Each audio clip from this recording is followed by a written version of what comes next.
7th century। बच्चों, आज हाथी वाले साल को 44 साल गुजर गए।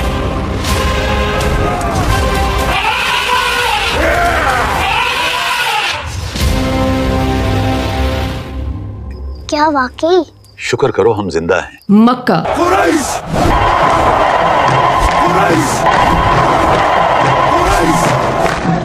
इस्लाम का आगाज। कहाँ है मोहम्मद का वो अल्लाह जिसे किसी ने नहीं देखा, जो हमारे खुदाओं के सामने खड़े होने की जुर्रत कर सके। अरब का ऐसा माशरा जहाँ पर औरतों को कमतर समझा जाता था।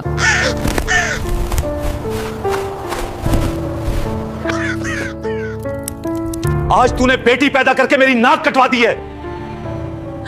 तो क्या मार दूं उसे? और नॉलेज और विजडम पर सिर्फ मर्दों की हुक्मरानी थी। इल्म और हिकमत औरतों के बस में होता तो आज दुनिया कुछ और होती। और क्या? ऐसे दौर में एक औरत इल्म और हिकमत के मैदान में ऐसा कदम रखती है। वो आ गई।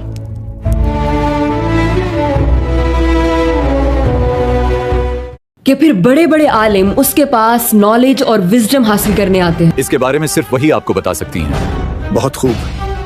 एक ऐसी खातून की जिसकी पाक दामनी की गवाही के लिए कुरान की आयत उतरती हैं। तुमने सुना साद? उनके हक में आयत उतरी हैं। हाँ, मैंने सुना। और जो हजारों अहादीस को बयान करती है। लोगों में सबसे बेहतर वो है जो घर वालों के लिए सबसे बेहतर हो। आगे क्या लिखूं अम्मा जान? First female scholar of Islam, हजरत आयशा रज़ियल्लाहु अन्हा।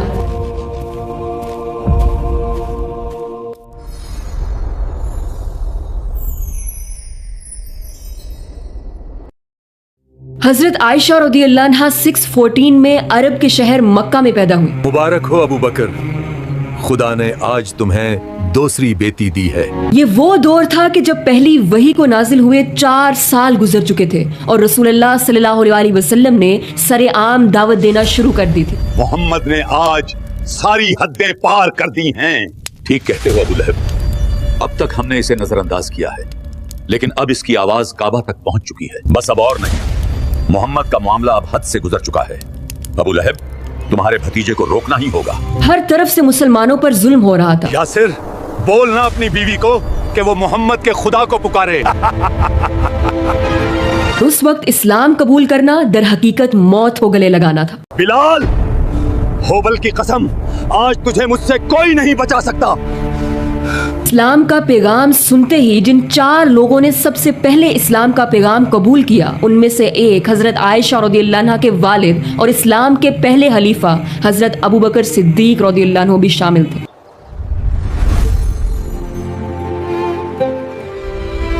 क्या तुमने सुना?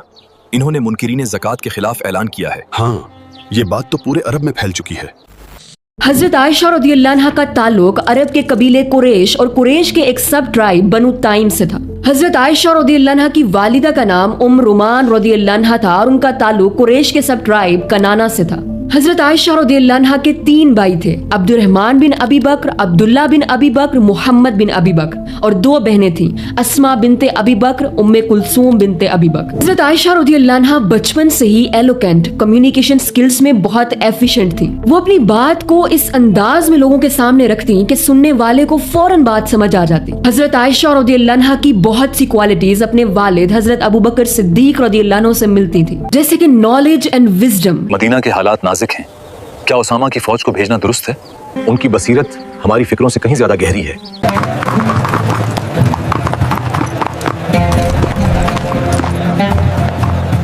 पैगाम आया, उसामा को फतह हुई है। मुझे मालूम था। जेनरोसिटी। बहुत शुक्रिया इन पैसों का अम्मा जान। आपके वालिद के बारे में भी ऐसा ही सुना है। Unshakeable faith. आप भी अपने वालिद की तरह दिल की नरम और दीन में सख्त हैं। अम्मा जान, वो भी हक से पीछे नहीं हटते थे। क्योंकि अरब में कबायली सिस्टम था, लोग अपने कबीले की खातिर जान लेने और जान देने के लिए तैयार हो जाते थे, तो इसलिए हर शख्स अपने हसब नसब को बहुत प्रायोरिटी देता था। और अपने एंसेस्टर्स और लिनिएज को जानने में बहुत इंटरेस्ट लेता था। हजरत आयशा रज़ियल्लाहु अन्हा को एंसेस्ट्री हसब नसब के नॉलेज पर बहुत ग्रिप थी। अरब कबाइल और कुरैश के नसब को वो इस कदर जानती थी कि बहुत से लोग कबाइल के नसब और खानदानी कनेक्शंस के बारे में उनसे इल्म हासिल करते थे। अम्मा जान, कुरैश और बनु सकीफ का क्या ताल्लुक है? उन्होंने फरमाया कि कुरैश अपनी तिजारत और काबा की हिफाजत की वजह से मशहूर थे।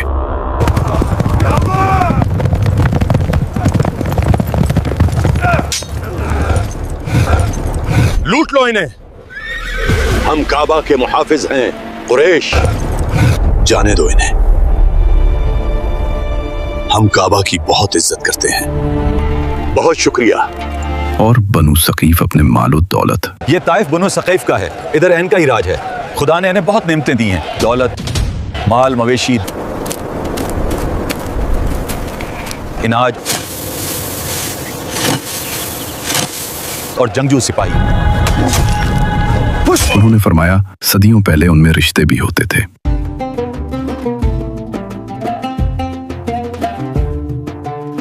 और खून खराबा भी। खत्म कर दो इन्हें। उन्होंने फरमाया उनका नसब का इल्म सिर्फ खून का हिसाब नहीं बल्कि तारीख और समाज को समझना है। लेकिन एक ऐसी क्वालिटी जिसने हजरत आयशा रज़ियल्लाहु अन्हा को बाकी तमाम लोगों में प्रोमिनेंट किया, वो थी उनकी स्ट्रॉन्ग मेमोरी। सैकड़ों अहादीस, आयात और अशयार उनको कैसे याद रहते हैं? वाकई उनकी याददाश्त बेमिसाल है। बचपन में डॉल्स के साथ खेलने के साथ साथ हजरत आयशा रज़ियल्लाहु अन्हा को शायरी का भी बहुत शौक था। और जैसे कि हम जानते हैं कि अरब के लोग अपनी जुबान पर बहुत फख्र करते थे और शायरी तो उनके कल्चर की जान थी। हसन इब्न साबुत की शायरी क्या कमाल की है। वो तलवार है जुबान की शक्ल में। और ये शायरी ही थी कि जिसके जरिए अरब अपनी तारीफ, दुश्मन की बुराई, लव, इमोशंस, ब्रेवरी सब पोइट्री के जरिए बयान करते थे। यहाँ तक कि पोइट्री कंपटीशंस करवाए जाते। मैंने कई रातें भूख में गुजारी और उसे छीला है ताकि उसके जरिए मैं बेहतरीन रिस्क हासिल कर सकूं। जो इल्म हासिल करता है वो हिदायत का साथी बन जाता है, मगर जो जहालत में खोया रहता है वो मंजिल के बगैर चलता है। और जो पोइट्री सबसे अच्छी होती उसे काबे की दीवार पर लटका दिया जाता। यूँ समझे कि ये पोइट्री कंपटीशंस उनके लिए ओलंपिक्स गेम्स जैसे होते थे। अरब क्योंकि जुबान को बहुत डीपली समझते थे, यही वजह है कि जब कुरान नाजिल हुआ, कुरान का स्टाइल इतना एलोकेंट और पावरफुल था कि जो अरब अपनी जुबान, अपनी पोइट्री पर इतना फख्र करते थे, वो भी ये कहने पर मजबूर हो गए। खुदा की कसम, मैंने ऐसे कलमात सुने हैं जो मैंने इससे पहले कभी नहीं सुने। ये ना तो शायरी है ना जादूगरी। ये क्या कह रहे हो उतबा? मेरी राय है कि मोहम्मद को तन्हा छोड़ दो। इससे घटिया बात मैंने आज तक नहीं सुनी। हजरत आयशा रज़ियल्लाहु अन्हा को बचपन से ही पोइट्री का बहुत शौक था और अपनी स्ट्रॉन्ग मेमोरी की वजह से बड़े बड़े पोइट्स की पोइट्री उन्हें जुबानी याद होती। लेकिन हजरत आयशा रज़ियल्लाहु अन्हा पोइट्री को सिर्फ तारीफ के लिए नहीं बल्कि विजडम और फ्रूटफुल नॉलेज को डिलीवर करने के लिए इस्तेमाल करती थी। हजरत आयशा रज़ियल्लाहु अन्हा ने कभी बुत परस्ती नहीं की और ना ही अपने वालिदैन को करते देखा। वो खुद फरमाती हैं, सही बुखारी में मौजूद है, जब से मैंने होश संभाला मैंने अपने वालिदैन को दीने इस्लाम पर ही पाया। अरब में ये रिवाज था कि लड़कियों की एंगेजमेंट कम उम्र में ही कर दी जाती और जब लड़की एज ऑफ मेच्योरिटी को क्रॉस करती और बायोलॉजिकली एडल्ट हो जाती तब उसकी रुखसती कर दी जाती। और अरब में मेजॉरिटी केसेस में निकाह कबीलों के इत्तेहाद के लिए किए जाते थे। ऐ बकर के सरदार, मेरी बेटी हिंद को तुम्हारे बेटे कैस के निकाह में देता हूँ ताकि कबीले एक हो जाएं। हजरत आयशा रज़ियल्लाहु अन्हा की भी एंगेजमेंट बचपन में कबीला बनु नौफल से ताल्लुक रखने वाले मुतअम बिन अदी के बेटे जुबैर बिन अदी से की गई थी। मेरा दिल बहुत खुश हुआ है, हमारे बच्चे सदा खुश रहेंगे। और ये एंगेजमेंट हजरत आयशा रज़ियल्लाहु अन्हा के वालिदैन ने इस्लाम कबूल करने से पहले की थी। 619 में हजरत खदीजा रज़ियल्लाहु अन्हा की डेथ के बाद रसूलुल्लाह सल्लल्लाहु अलैहि वसल्लम बहुत ज्यादा गमगीन रहने लगे। ये साल आमुल होजन है, पहले उनके चचा गुजर गए और अब उनकी बीवी भी। ठीक कहते हो।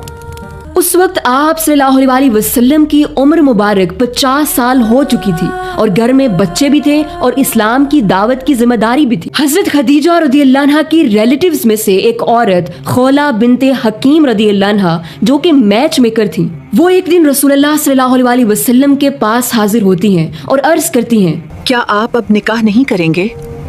रसूलुल्लाह सल्लल्लाहु अलैहि वसल्लम ने फरमाया, किससे? खौला बिनते हकीम रदियल्लाहु अन्हा ने कहा, एक कंवारी है और एक बेवा। रसूलुल्लाह सल्लल्लाहु अलैहि वसल्लम ने फरमाया, कंवारी कौन है? खौला बिनते हकीम रदियल्लाहु अन्हा ने कहा, आयशा बिन्तो अबी बकर। रसूलुल्लाह सल्लल्लाहु अलैहि वसल्लम ने फरमाया, और बेवा कौन है? सूदा बिनते जुमा। रसूलुल्लाह सल्लल्लाहु अलैहि वसल्लम ने फरमाया, दोनों के बारे में बात करो। खौला रदियल्लाहु अन्हा ने ऐसा ही किया और पहले रसूलुल्लाह सल्लल्लाहु अलैहि वसल्लम का निकाह हजरत सौदा रदियल्लाहु अन्हा से हुआ और 620 में हिजरत मदीना से 2 साल पहले हजरत आयशा रदियल्लाहु अन्हा से निकाह हुआ और रुखसती कुछ साल बाद मदीना में हुई।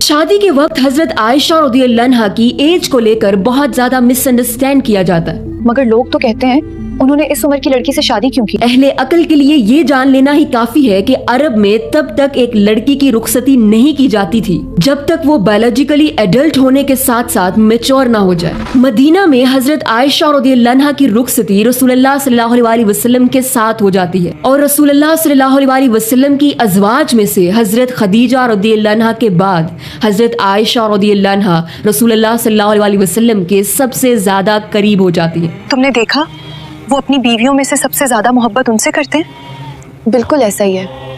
हजरत आयशा रदियल्लाहु अन्हा और रसूलुल्लाह सल्लल्लाहु अलैहि वसल्लम की अज़दवाजी जिंदगी बहुत खूबसूरत और मोहब्बत से भरी हुई थी। रसूलुल्लाह सल्लल्लाहु अलैहि वसल्लम बर्तन में उस जगह से खाते और पीते जहां से हजरत आयशा रदियल्लाहु अन्हा ने खाया और पिया होता। हजरत आयशा रदियल्लाहु अन्हा के साथ दौड़ लगाते, सफर में अपने साथ लेकर जाते। ये शादी एक आम रिश्ते की तरह नहीं थी बल्कि मोहब्बत, एतमाद, लव, ट्रस्ट, इंजॉयमेंट और दीन की खिदमत से भरी हुई थी। लेकिन फिर एक ऐसा वाकया होता है जो रसूलुल्लाह सल्लल्लाहु अलैहि वसल्लम और हजरत आयशा रदियल्लाहु अन्हा को गमगीन कर देता। 6 हिजरी गज़वा बनी उल मुस्तलिक, कबीला बनी उल मुस्तलिक के खिलाफ लड़ी जाने वाली एक बहुत शॉर्ट सी जंग थी।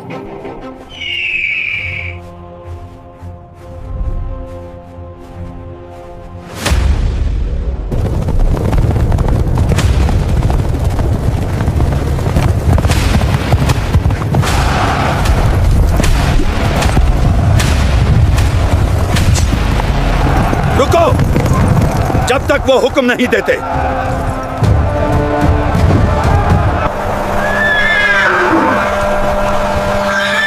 ये पानी तो सहरा की रातों से भी ठंडा है। मरेसी के पानी जैसा कोई पानी नहीं। हमला करो! हमला! सबको खबरदार करो! हमला!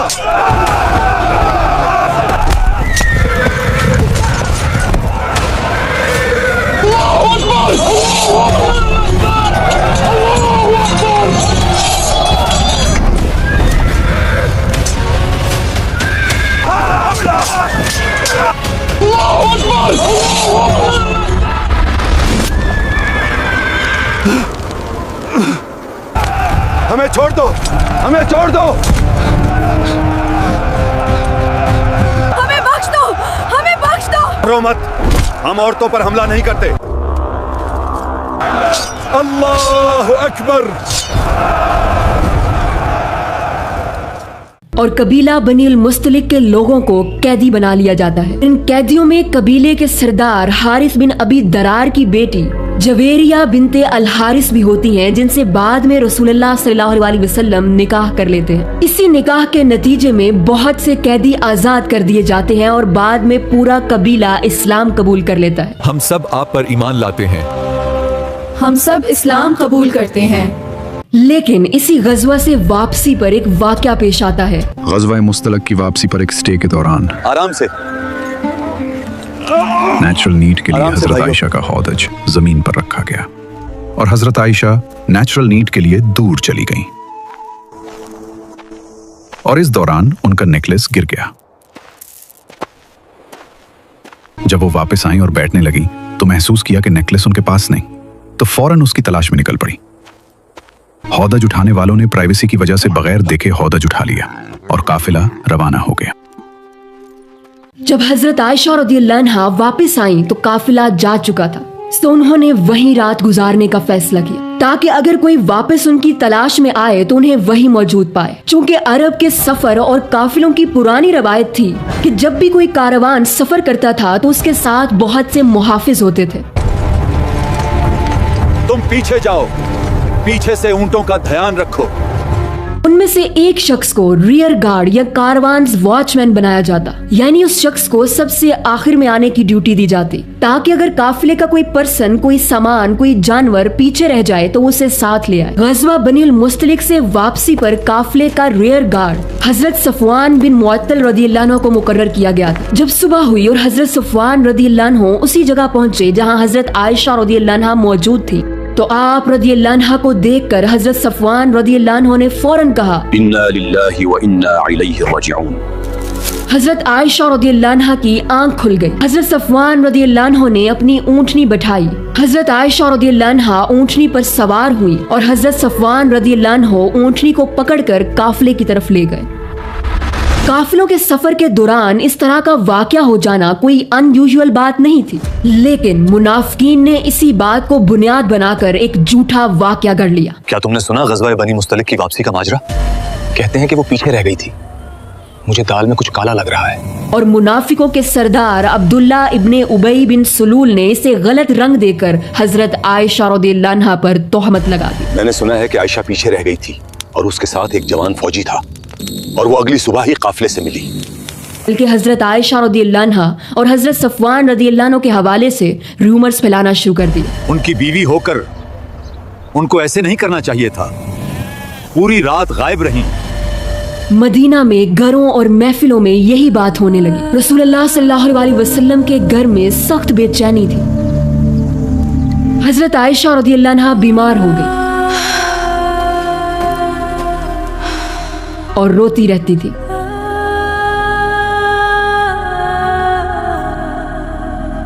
एक महीना गुजर चुका था और रसूलुल्लाह सल्लल्लाहु अलैहि वसल्लम वही के इंतजार में थे।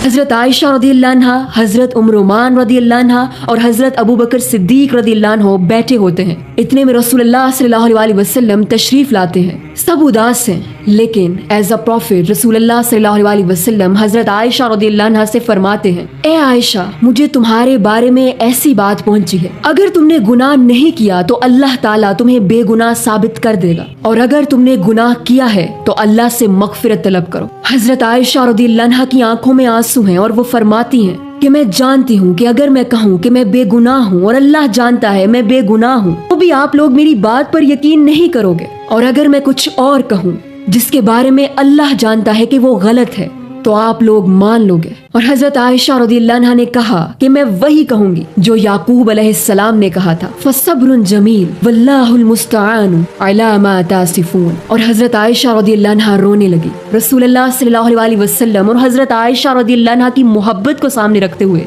जरा इस सिचुएशन को इमेजिन करें, कितना मुश्किल था। हर तरफ उदासी छाई हुई थी। एक महीना गुजर चुका था और वही नाजिल नहीं हुई थी। फिर अचानक रसूलुल्लाह सल्लल्लाहु अलैहि वसल्लम पर वही नाजिल होना शुरू हुई। पसीने के कतरे चेहरे पर झलकने लगे, माहौल सन्नाटे में डूब गया। और फिर रसूलुल्लाह सल्लल्लाहु अलैहि वसल्लम ने मुस्कुराते हुए फरमाया, ए आयशा, अल्लाह ने तुम्हारी पाक दामनी साबित कर दी है। हजरत अबू बकर सिद्दीक रज़ियल्लाहु अन्हु और उमरुमान रज़ियल्लाहु अन्हा की आंखों से आंसू बहने लगे। और हजरत आयशा रज़ियल्लाहु अन्हा ने फरमाया, मैं अल्लाह ही का शुक्र अदा करती हूँ। उस दिन मदीना की फिजा बदल गई। सच्चाई ने तोहमत को शिकस्त दे दी और कुरान ने हमेशा के लिए ऐलान कर दिया। जिस तरह से हजरत आयशा रज़ियल्लाहु अन्हा ने इस पूरी सिचुएशन को इस हदीस में बयान किया है, जब आप इस हदीस को पढ़ते हैं तो यकीन करें कि आपकी आंखें नम हो जाती हैं, क्योंकि पता चलता है कि असल मोहब्बत तो मुश्किल वक्त में एक दूसरे पर ट्रस्ट करना है, एक दूसरे का साथ देना है। And you will also know that this is called the real तवक्कुल ऑन अल्लाह। जब आप पाक दामन होते हैं तो अल्लाह खुद आपकी पाकीज़गी और बेगुनाही साबित कर देता है। और हजरत आयशा रज़ियल्लाहु अन्हा के पाक दामन होने की गवाही क़यामत तक कुरान में महफूज कर दी गई है। सूरह नूर की ये आयात नाजिल होने के बाद मुनाफिकीन बेनकाम हो जाते हैं और हजरत आयशा रज़ियल्लाहु अन्हा का मकाम व मर्तबा और बढ़ जाता है। क्या तुमने सुना? उनकी सच्चाई के बारे में आयतें नाजिल हुई हैं। हाँ मेरी बहन, मैंने भी सुना है। इस पूरी सिचुएशन के बाद हजरत आयशा रज़ियल्लाहु अन्हा और रसूलुल्लाह सल्लल्लाहु अलैहि वसल्लम की मोहब्बत में मजीद इजाफा हो जाता है। हजरत आयशा रज़ियल्लाहु अन्हा रसूलुल्लाह सल्लल्लाहु अलैहि वसल्लम को हर तरह से कंफर्ट देती। हजरत आयशा रज़ियल्लाहु अन्हा रसूलुल्लाह सल्लल्लाहु अलैहि वसल्लम से सवालात करती और रसूलुल्लाह सल्लल्लाहु अलैहि वसल्लम बेहतरीन अंदाज में उनकी रहनुमाई फरमाते।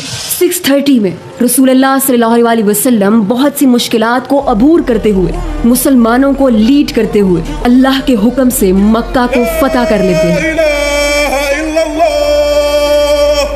वो मक्का जिसने रसूलुल्लाह सल्लल्लाहु अलैहि वसल्लम को इतनी मुश्किलात दी कि रसूलुल्लाह सल्लल्लाहु अलैहि वसल्लम ने हिजरत कर ली। आज रसूलुल्लाह सल्लल्लाहु अलैहि वसल्लम शान और फतह के साथ मक्का में दाखिल हो रहे थे। फतह मक्का के बाद रसूलुल्लाह सल्लल्लाहु अलैहि वसल्लम बीमार रहने लगते हैं। मुख्तलिफ तबीब आते हैं और इलाज करने की कोशिश करते हैं, लेकिन रसूलुल्लाह सल्लल्लाहु अलैहि वसल्लम ने खुद को रफीकुल आला अल्लाह सुब्हानहू व तआला से मिलने के लिए तैयार कर लिया था। हजरत आयशा रज़ियल्लाहु अन्हा क्योंकि रसूलुल्लाह सल्लल्लाहु अलैहि वसल्लम से बहुत मोहब्बत करती थी, इसलिए वो मुख्तलिफ डॉक्टर्स के साथ मशवरा करती और रसूलुल्लाह सल्लल्लाहु अलैहि वसल्लम का बहुत ख्याल रखती ताकि रसूलुल्लाह सल्लल्लाहु अलैहि वसल्लम जल्द अज जल्द सेहतयाब हो जाए। लेकिन रसूलुल्लाह सल्लल्लाहु अलैहि वसल्लम की बीमारी की शिद्दत बढ़ती जा रही थी। एक दिन बीमारी की शिद्दत इतनी ज्यादा हो गई कि रसूलुल्लाह सल्लल्लाहु अलैहि वसल्लम बार बार नमाज के लिए कोशिश करने के बावजूद भी नमाज की इमामत न करवा सके और हजरत अबू बकर सिद्दीक रज़ियल्लाहु अन्हु से कहा कि आप इमामत करवाएं। रसूलुल्लाह सल्लल्लाहु अलैहि वसल्लम आखिरी वक्त में हजरत आयशा रज़ियल्लाहु अन्हा के हुजरे में ही रहते